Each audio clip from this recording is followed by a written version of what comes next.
Hello students. तो अपना आज का लेक्चर स्टार्ट करते हैं। लास्ट लेक्चर में हमने स्टार्ट किया था chapter number 13 magnetic effect of electric current. ठीक है, इलेक्ट्रिक करंट के जो भी मैग्नेटिक इफेक्ट है उनके बारे में हमने पढ़ा था। आज में वही थोड़ा सा रिवाइज करके चैप्टर में आगे बढ़ेंगे हम। ठीक है, पढ़ेंगे कुछ लॉज के बारे में, कुछ प्रिंसिपल्स के बारे में हम इसमें पढ़ने वाले। सबसे पहले तो कल जो हमने पढ़ा था उसको मैं आपको थोड़ा सा रिवाइज करवा देता हूँ। पहला जो टॉपिक है हमारे इस चैप्टर का उसका नाम है चुंबकीय क्षेत्र और क्षेत्र रेखाएं। ठीक है, जिसे हम इंग्लिश में क्या बोलते हैं, magnetic field and field lines. तो स्टार्ट करते हैं। सबसे पहले मैग्नेटिक फील्ड बेसिकली क्या होती है, तो मैं आपको पहले भी बता चुका हूं कि अगर यहाँ पर कोई मैग्नेट है जिसके दो पोल्स है नॉर्थ और साउथ, तो यहाँ पर क्या होगा, इसी के आसपास मैग्नेटिक लाइंस एक पोल से दूसरे पोल की तरफ क्या होगी, यहाँ पर अट्रैक्ट होगी। नॉर्थ से मैग्नेटिक लाइंस कहां जाएंगी, साउथ में, साउथ से मैग्नेटिक लाइंस कहां जाएंगी, नॉर्थ में। इस तरीके से यहाँ पर क्या होंगे, दोनों पोल्स एक दूसरे की तरफ क्या भेजेंगे, इलेक्ट्रोमैग्नेटिक लाइंस भेजेंगे।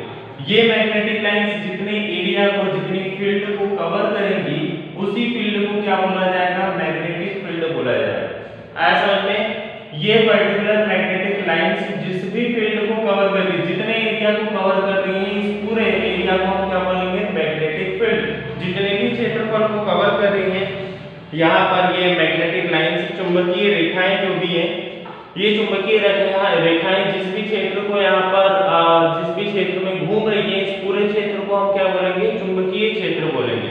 अब यहाँ पर क्या हो रहा है, बेसिकली हम यहाँ पर देख रहे हैं कि दो पोल्स हैं साउथ और नॉर्थ। ठीक है, तो अब यहाँ पर क्या होगा कि मैग्नेटिक लाइंस जो है ये कुछ इस तरीके से ट्रैवल करती है कि हमेशा कहाँ जाती है, नॉर्थ पोल से साउथ पोल की तरफ, मतलब नॉर्थ से हमेशा कहाँ जाएंगी, साउथ पोल पे। अब सेकंड कि अगर मैं यहाँ पर कोई ऑब्जेक्ट को रखता हूँ, मैंने मान लो यहाँ पर क्या रख दिया, एक आयरन नेल रख दिया, एक लोहे की कील रख दी, तो उससे क्या होगा कि यहाँ पर ये जो मैग्नेटिक लाइन है ये इससे टकराएगी। और आपको पता ही है मैग्नेट की प्रॉपर्टी क्या होती है, वो मेटल को अपनी तरफ अट्रैक्ट करता है। तो इसी वजह से जैसे ही वो इस पर टकराएंगी तो इसको अपनी तरफ क्या करेंगी, अट्रैक्ट करेंगी। इसीलिए कहाँ चले जाएगा, नॉर्थ पोल पर, सॉरी ये मैग्नेट पर क्या हो जाएगा, वहां पर अट्रैक्ट हो जाएगा। तो ये मैग्नेट की प्रॉपर्टीज आपको पहले से भी पता होंगी कि अगर कोई भी मेटल उसके आसपास उसकी मैग्नेटिक फील्ड में आता है तो वो उसको क्या कर लेता है, अट्रैक्ट कर लेता है। यहाँ पर यही कुछ पॉइंट्स दिए हुए हैं। चित्र नंबर आप 13.3 देखेंगे या फिर 13.4 देखेंगे तो उसमें इसी तरीके का एक डायग्राम बना हुआ है और उसमें बताया है कि किस तरीके से चुंबकीय रेखाएं वहां पर ट्रैवल करती हैं, वहां पर घूमती हैं। ठीक है, यहाँ पर लिखा हुआ है किसी चुंबक के चारों ओर का वह क्षेत्र जिसमें उसके बल का संसूचन किया जाता है उस चुंबक का चुंबकीय क्षेत्र कहलाता है। वह रेखाएं जिनके अनुदिश लोह चूर्ण स्वयं संरेखित होते हैं चुंबकीय क्षेत्र रेखाओं का निरूपण करती हैं। क्या किसी क्षण चुंबक के, देखो यहाँ पर कुछ एक्टिविटीज दी हुई है और ऐसा बोला जाता है कि मैग्नेट के आसपास का वह क्षेत्र जिसमें वो अपनी प्रॉपर्टीज को शो कर पाए, वो अपने क्या बोलते हैं उस वर्ल्ड को, जिसमें वह अपने बल का संसूचन कर पाए, उसी को हम क्या बोलते हैं, वहां पर उसका चुंबकीय क्षेत्र। मैग्नेट के आसपास का वो एरिया जिसमें वो क्या कर पाए, अपनी प्रॉपर्टीज को शो कर पाए, उसी को हम क्या बोलेंगे, मैग्नेटिक फील्ड। और मैग्नेटिक फील्ड की अगर हम रियल डेफिनेशन देख रहे हैं तो हम यहाँ पर देख ही सकते हैं कि मैग्नेट के आसपास मैग्नेटिक लाइंस जितने भी एरिया में ट्रैवल करती हैं उस पूरे एरिया को क्या बोला जाता है, मैग्नेटिक फील्ड बोला जाता है। अब ये मैग्नेटिक फील्ड तो है, लेकिन इसका रिलेशन करंट के साथ क्या है, तो करंट के साथ इसका रिलेशन क्या है, ये मैंने आपको कल बताया था। देखो करंट के साथ इसका रिलेशन बहुत सिंपल सा है। रिलेशन ये है कि अगर कभी भी किसी कंडक्टर में करंट का फ्लो होता है, अगर किसी चालक में विद्युत धारा का प्रवाह होता है तो उसके आसपास क्या जनरेट हो जाती है, मैग्नेटिक फील्ड जनरेट होती है। इसके आसपास क्या जनरेट होगी, मैग्नेटिक फील्ड जनरेट होगी, कुछ इस तरीके से। ठीक है, अब अगर आसपास इसके मैग्नेटिक फील्ड जनरेट होगी, इसका मतलब मैग्नेटिक फील्ड जहां पर होती है वहीं पर मैग्नेटिक लाइंस होती हैं। तो अगर मैं कोई पार्टिकल यहां पर रखूंगा तो उस पर क्या लगेगा, वो लाइंस के द्वारा फोर्स लगेगा और वो क्या करेंगे, अपनी तरफ उसको अट्रैक्ट करेंगे। इसीलिए इलेक्ट्रिक करंट का यहाँ पर सीधा रिलेशन होता है मैग्नेटिक फील्ड के साथ, या फिर आप बोल सकते हो मैग्नेटिक इफेक्ट के साथ। इलेक्ट्रिक करंट हमेशा मैग्नेटिक इफेक्ट शो करता है। आपने लास्ट लेक्चर में लास्ट चैप्टर इलेक्ट्रिसिटी नाम का जो हमने चैप्टर पढ़ा था उसमें एक टॉपिक था heating effect of electric current. Electric current क्या करता है, हीटिंग इफेक्ट को शो करता है। आपने देखा होगा कि कभी ऐसा होता है किसी वायर में अगर इलेक्ट्रिक करंट फ्लो हो रहा है तो वो क्या हो जाता है, गर्म हो जाता है। इसका मतलब वो क्या शो कर रहा है, ऊष्मा का प्रभाव वहां पर प्रदर्शित कर रहा है। उसी तरीके से यहाँ पर अगर हम देखते हैं तो यहाँ पर जैसे हम किसी वायर में इलेक्ट्रिक करंट का फ्लो करते हैं तो उस वायर के आसपास एक क्षेत्र बन जाता है जिसे हम क्या बोलते हैं, चुंबकीय क्षेत्र। ठीक है, अब इसके गुण हमें कैसे पता चला कि ये चुंबकीय क्षेत्र है, क्योंकि इसके सारे गुण चुंबक जैसे हैं। ठीक है, ये चीजों को अट्रैक्ट करता है, रिपेल करता है। इसकी जो भी प्रॉपर्टीज हैं आगे आने वाली क्लासेस में भी हम पढ़ने वाले हैं। तो सिंपली ये क्या है कि एक तरीके से किसी भी चालक में आप विद्युत धारा का प्रवाह करोगे तो वो अपने आसपास क्या बना लेगा, चुंबकीय क्षेत्र बना लेगा। किसी भी कंडक्टर में आप इलेक्ट्रिसिटी का फ्लो करोगे तो वो अपने आसपास क्या बना लेगा, एक मैग्नेटिक फील्ड बना लेगा। और इसी मैग्नेटिक फील्ड की हम यहाँ पर बात कर रहे हैं। अब देखो रिलेशन तो आपको यहाँ पर सीधा समझ में आ ही गया होगा। रिलेशन क्या है कि कभी भी अगर मैं यहाँ पर किसी भी कंडक्टर में इलेक्ट्रिसिटी का फ्लो करता हूँ, मतलब कहीं पर भी अगर इलेक्ट्रिसिटी का फ्लो हो रहा है तो इसका मतलब वहां पर क्या है, आसपास उसके मैग्नेटिक फील्ड भी है। अब लेकिन हमें पता कैसे चलेगा कि मैग्नेटिक फील्ड की डायरेक्शन क्या है, क्योंकि यहाँ पर मैं ये तो बता दूंगा कि करंट की डायरेक्शन ये है, करंट इस तरीके से फ्लो हो रहा है, लेकिन मैग्नेटिक फील्ड कहाँ फ्लो हो रही है, किस तरीके से फ्लो हो रही है, उसकी डायरेक्शन क्या है, उसकी दिशा क्या है, ये हम कैसे जानेंगे। तो ये हम जानते हैं एक रूल से, जिस रूल का नाम है राइट हैंड थंब रूल। ठीक है, जिसे हम हिंदी में बोलते हैं, एक बार मैं चेक कर लेता हूं, दक्षिण हस्त अंगुष्ठ नियम। दक्षिण हस्त अंगुष्ठ नियम। ठीक है, हम क्या बोलेंगे, right hand thumb rule. Hindi medium वाले भी इसी नाम से याद रखें तो ज्यादा अच्छा रहेगा, क्योंकि राइट हैंड थंब रूल ही आगे जाके इसे प्रोनाउंस किया जाए। राइट हैंड थंब रूल या फिर दक्षिण हस्त अंगुष्ठ नियम। तब यहाँ पर मतलब क्या है इसका, तो देखो राइट का मतलब तो आपको पता होगा सीधा, हैंड का मतलब पता होगा हाथ, सीधे हाथ का, थंब का मतलब क्या होता है, अंगूठा, और रूल का मतलब नियम, सीधे हाथ के अंगूठे का नियम। अब ये नियम होता क्या है, तो देखो बहुत सिंपल तरीके से इसको समझेंगे, अच्छे से यहाँ पर फोकस करना।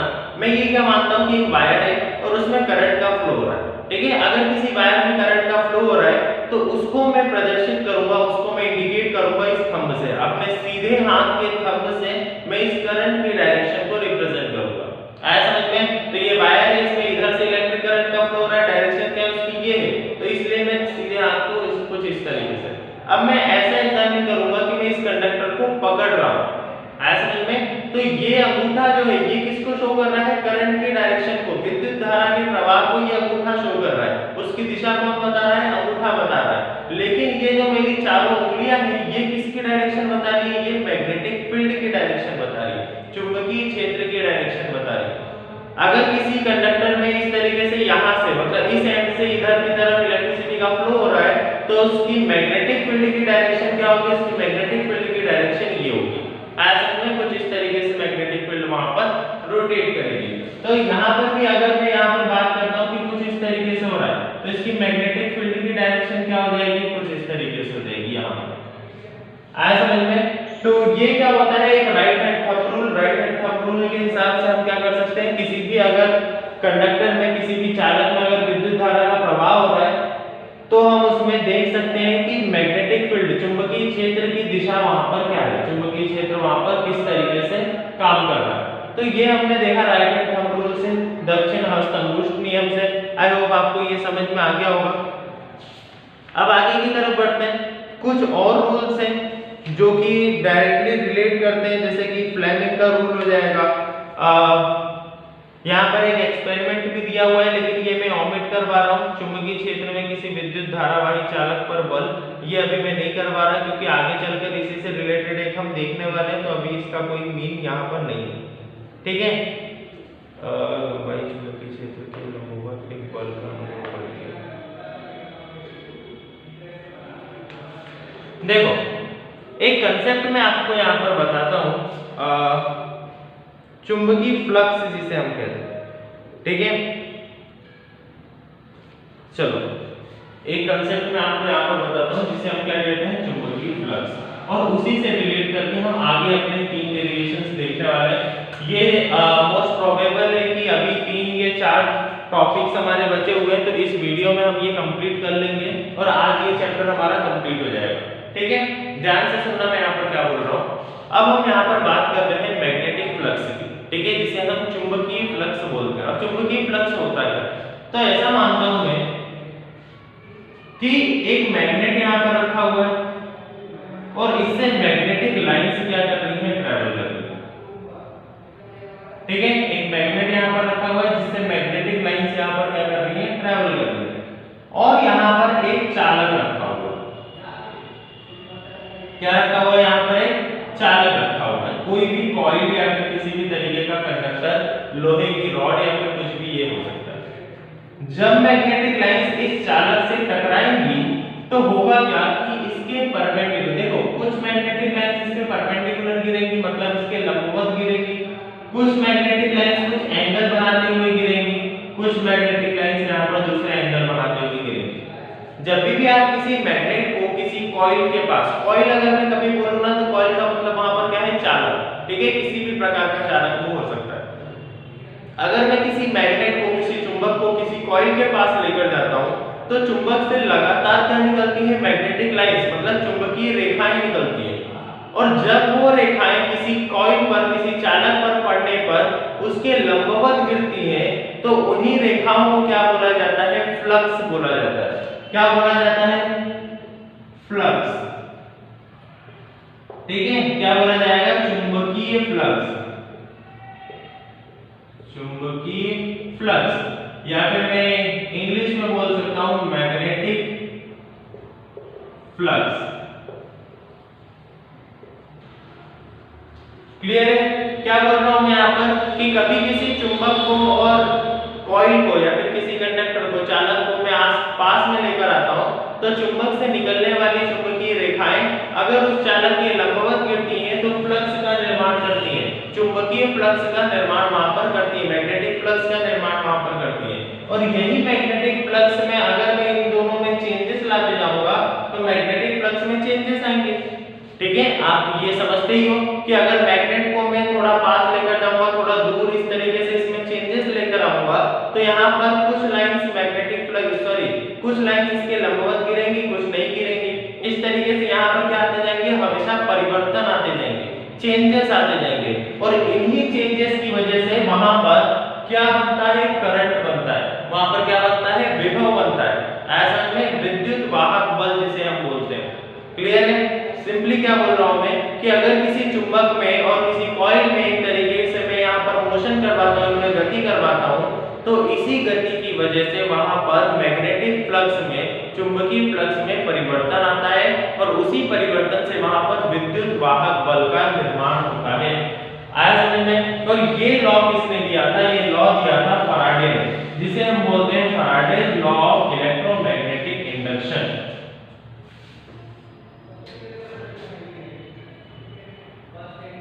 फैराडे लॉ ऑफ इलेक्ट्रोमैग्नेटिक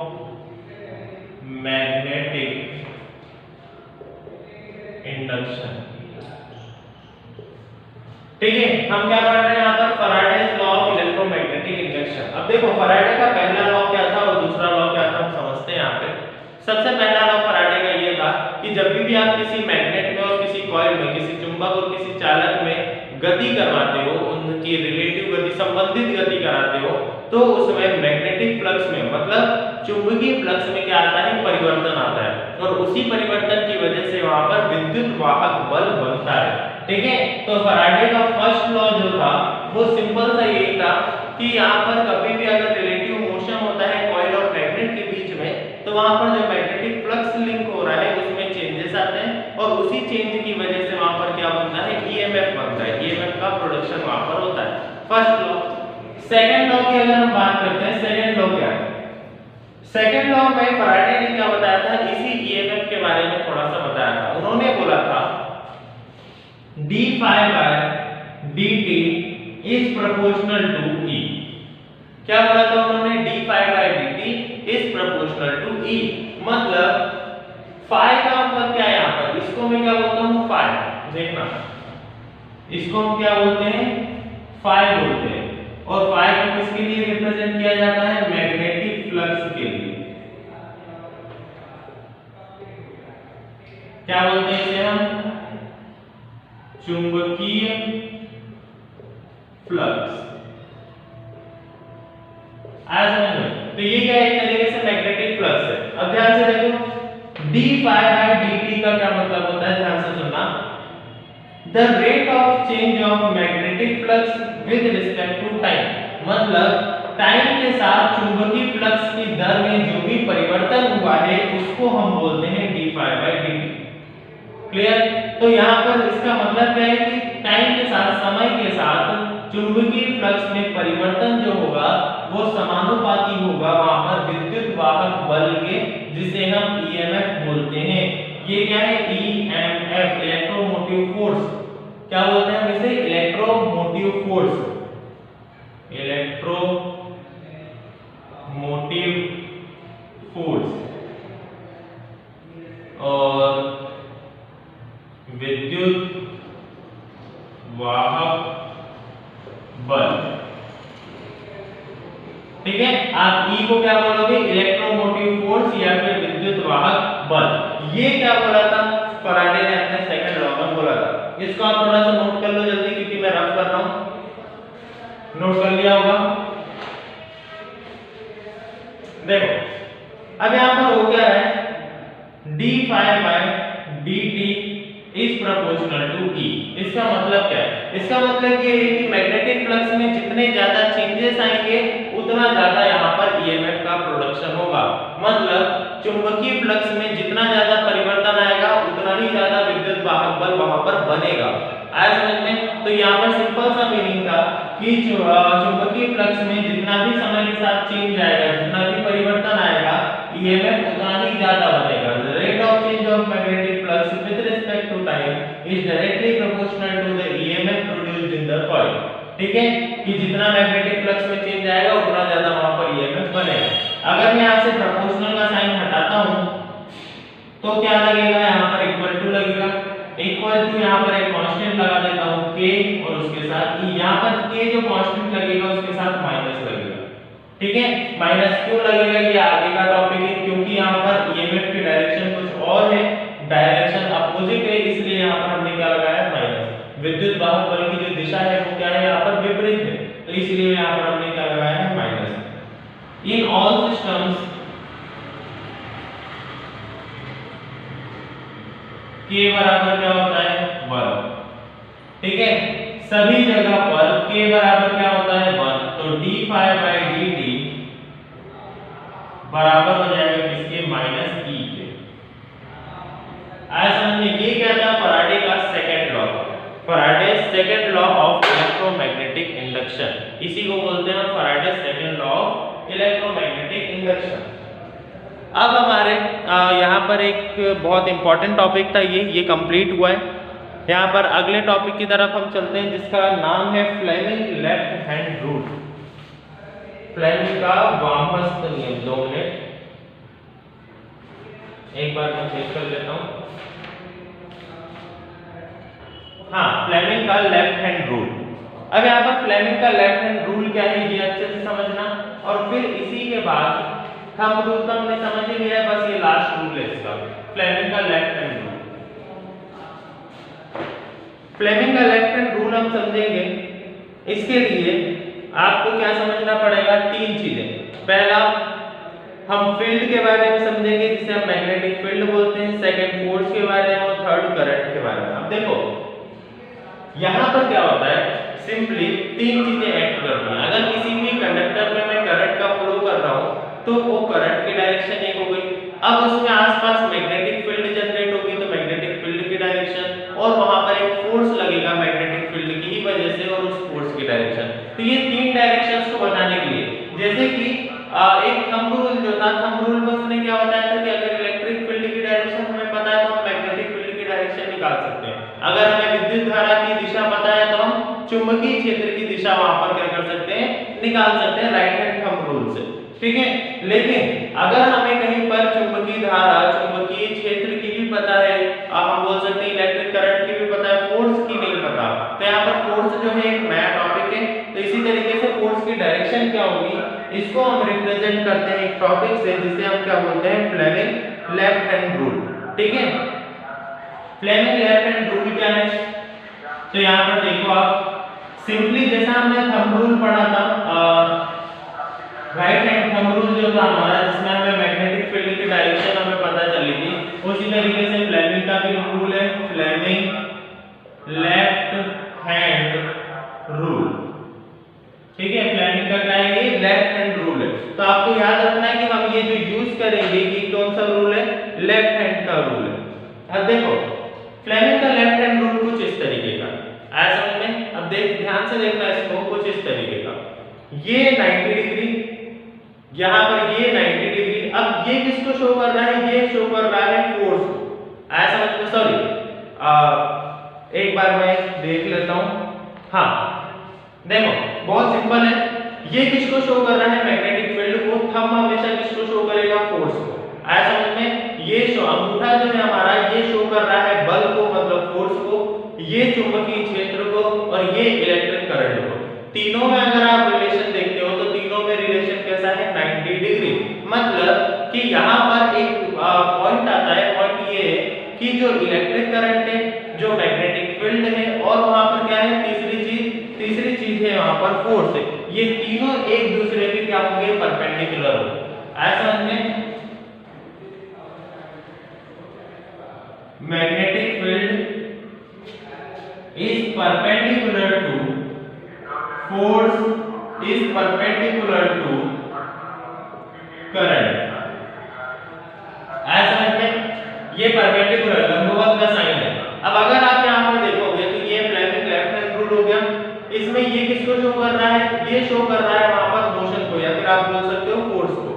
ये किसको शो कर रहा है वहां पर, ये शो कर रहा है इलेक्ट्रोमैग्नेटिक फील्ड को, ठीक है, चुंबकीय क्षेत्र को। ये किसको शो कर रहा है, ये शो कर रहा है वहां पर करंट की डायरेक्शन को। और अगर आप देखोगे तो ये दोनों परपेंडिकुलर, अगर मैं देखूंगा तो ये भी परपेंडिकुलर और ये भी क्या हो जाएंगे वहां पर परपेंडिकुलर। तो इसी तरीके से यहाँ पर तीनों ही चीजें, जैसे कि हमने बात की मोशन की या फिर फोर्स की, करंट की बात की हमने तो करंट की, और थर्ड हमने किसकी बात की, मैग्नेटिक फील्ड की, तीनों ही एक दूसरे के क्या होंगे, परपेंडिकुलर होंगे। हम आगे कुछ मोटर का एक टॉपिक पढ़ने वाले हैं, मोटर एंड जनरेटर का, तो उसमें आपको और अच्छे से समझ में आ जाएगा कि मैं यहाँ पर किस तरीके से इसकी बात कर रहा था, ठीक है। तो स्टार्ट करते हैं यहाँ पर इलेक्ट्रिक मोटर से। सबसे पहले इलेक्ट्रिक मोटर में आपको ये क्लियरली समझ में आ जाएगा कि हम यहाँ पर बात किस चीज की कर रहे हैं, ठीक है। तो सबसे पहले मैं मोटर का एक डायग्राम बना देता हूँ, जिसमें ये कुछ इस तरीके से डायग्राम इसका है। यहाँ पर एक पोल है नॉर्थ, यहाँ पर एक पोल है साउथ, एक आर्मेचर यहाँ पर दिया हुआ है,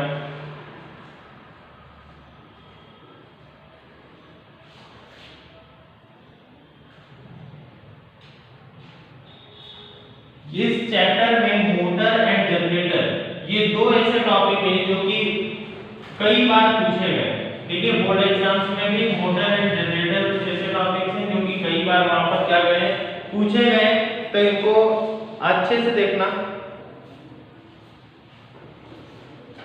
यहाँ पर मैं एक बैटरी लगा देता हूँ, पॉजिटिव नेगेटिव, यहाँ पर एक की जिसे हम कुंजी बोलते हैं, तो ये हो गई की। उसके बाद यहाँ पर मैं कम्यूटेटर लगा देता हूँ,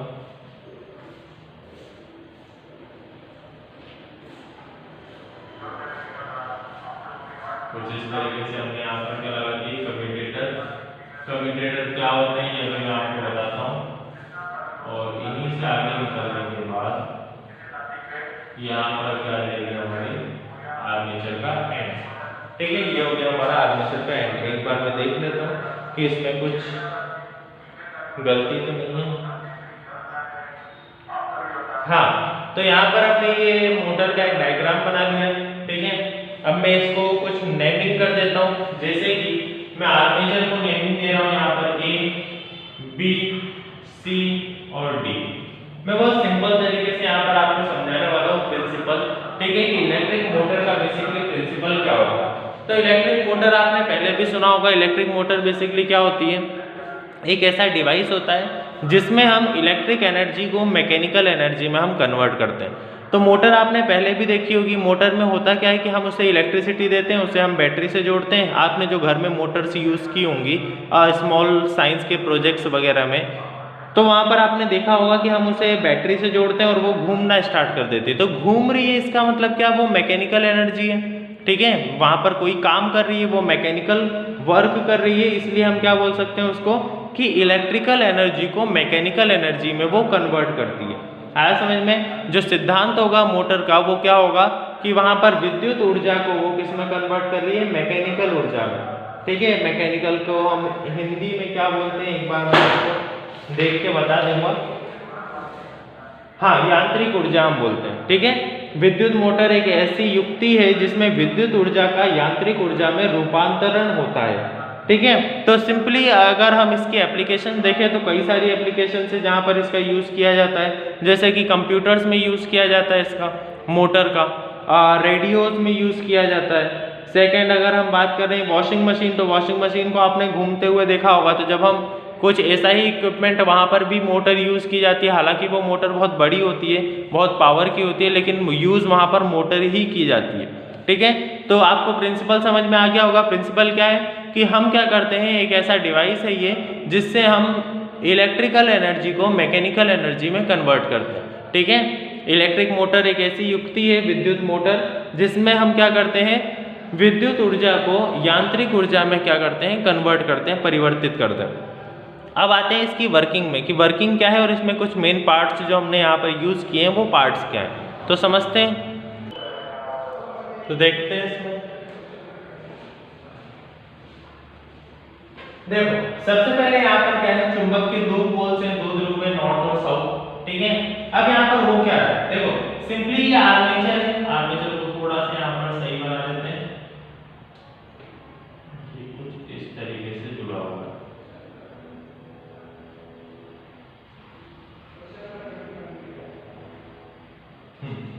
एक्सल जो है आर्मेचर का वो कुछ इस तरीके से यहाँ पर जुड़ा हुआ है। तो